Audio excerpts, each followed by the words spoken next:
भूतकाल का विचार हुआ, देश के विचार के बाद काल का विचार हुआ।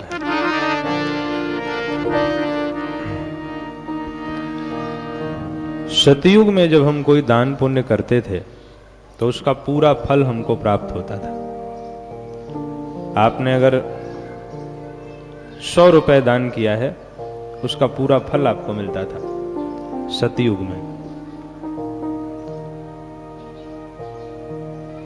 लेकिन जैसे जैसे युग बीतते गए वैसे वैसे उसके फल में कमी आती गई। सतयुग में पूरा फल मिलता था, फिर सतयुग से नीचे आए दूसरा युग त्रेता। त्रेता युग जब आया तो 3/4 फल हमको मिलने लगा। जैसे आपने सत्यनारायण की कथा अगर सतयुग में सुनी तो पूरा लाभ, त्रेता युग में सुना तो 3/4। इसका मतलब 100 रुपए दान किया तो 75 रुपया ही गिना जाएगा, 25 रुपया कट जाएगा। युग का प्रभाव पड़ गया, समय का प्रभाव पड़ गया। फिर उसके बाद तीसरा युग आया, उस युग का नाम हुआ द्वापर।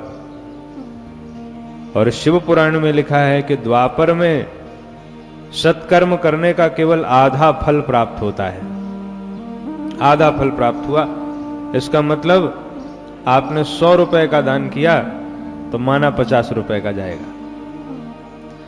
पर जब कलयुग आया तो कलयुग में ये सत्कर्म का फल मात्र 1/4 शेष बचा। इसका मतलब अगर आपने 100 रुपए दान किया है तो माना केवल 25 रुपए जाएगा बस। 100 रुपए के दान में 25 रुपए का दान माना जाएगा, 75 रुपया आपका टैक्स कट जाएगा, जीएसटी, वो माना नहीं जाएगा, वो कलयुग काट देगा।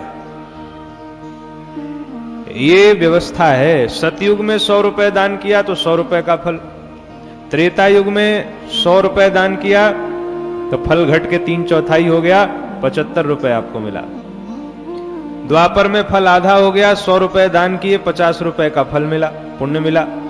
और कलयुग में 100 रुपए आपने दान किया तो पुण्य आपको मात्र 25 रुपए का मिलेगा, 1/4 पुण्य आपके हिस्से आएगा। इसीलिए कलयुग में कहा जाता है कि किसी भी कोई भी जो जप है उसको 4 गुना करना चाहिए। क्यों कहा जाता है कि आप 4 गुना जप करवाइए?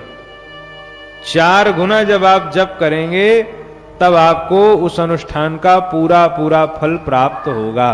ये व्यवस्था है। अब एक प्रश्न उठा यहां पर कि कलयुग में घटता क्यों है?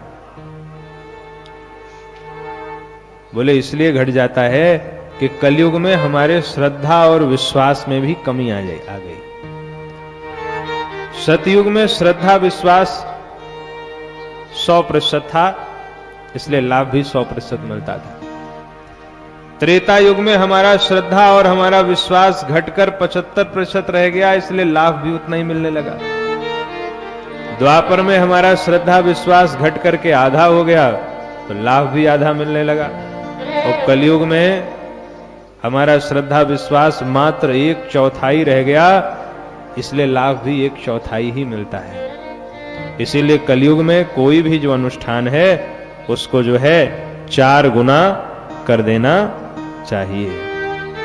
बोले भक्त वत्सल भगवान की जय।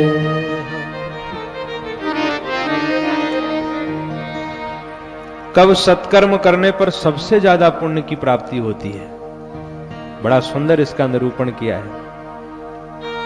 हम लोग सत्कर्म करते हैं, अब वैसे ही कलयुग में उसका फल 1/4 मिलता है। तो क्यों ना ऐसा समय ढूंढ लिया जाए जिस समय सत्कर्म का फल कई गुना मिल जाए।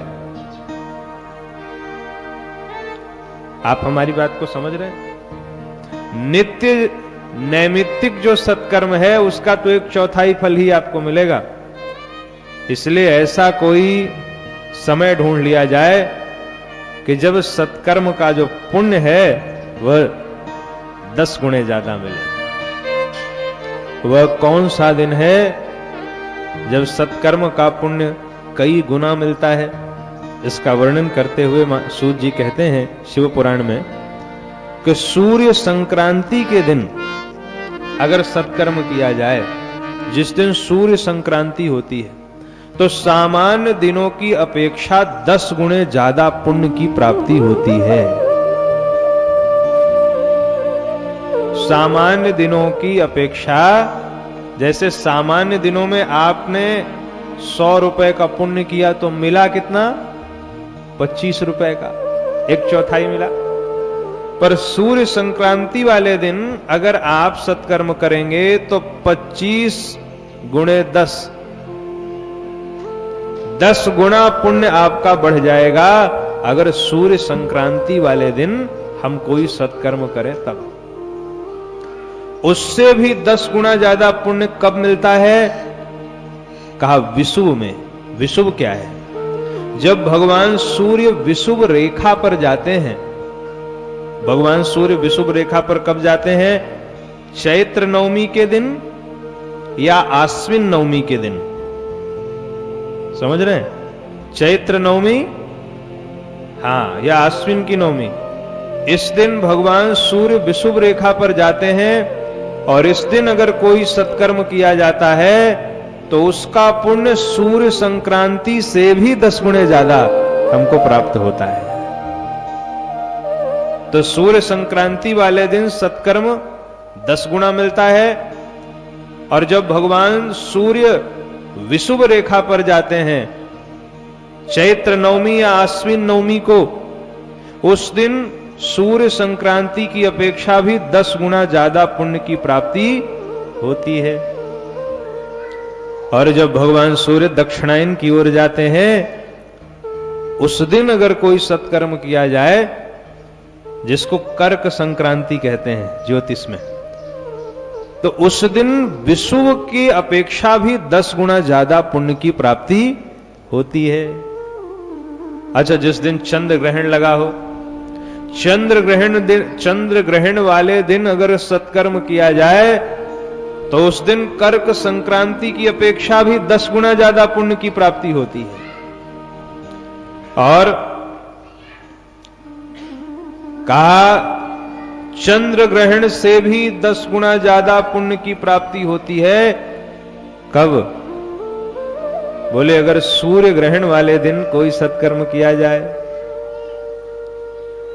भारतवर्ष में, इस ब्रह्मांड में सबसे ज्यादा पुण्य का काल कौन सा है? तो बोले सूर्य ग्रहण है।